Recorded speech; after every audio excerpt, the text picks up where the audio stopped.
Kelly.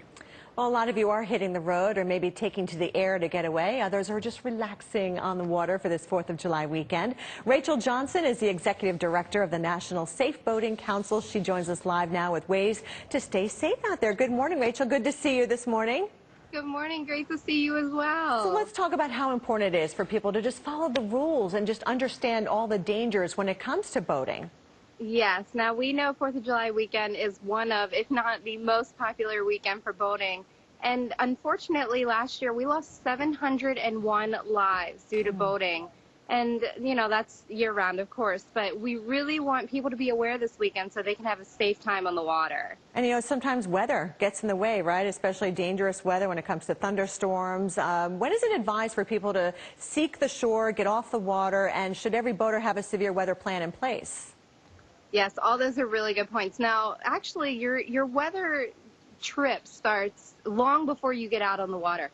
Make sure you're keeping an eye on the weather before you even head to your boat. Now, if it looks bad, go ahead and rethink your day. Of course, while you're out, weather can change suddenly. If it does, try to seek shelter right away. And do have a weather plan, as you mentioned. Make sure you understand where you're boating, where shore is, how quickly you can get there. And really know that information so you can get back safely. Good advice there. We're looking at sailboats right now, too, obviously, that don't have a motor, and you really need to think about all that way in advance. But let's talk about life jackets, too. Everybody on board should have one, right? Everyone on board should have a U.S. Coast Guard approved life jacket, but we always like to take it a step further and say, wear that life jacket. Last year, 85% of those that drowned were not wearing a life jacket. So it is the simplest thing you can do out on the water to keep everyone safe.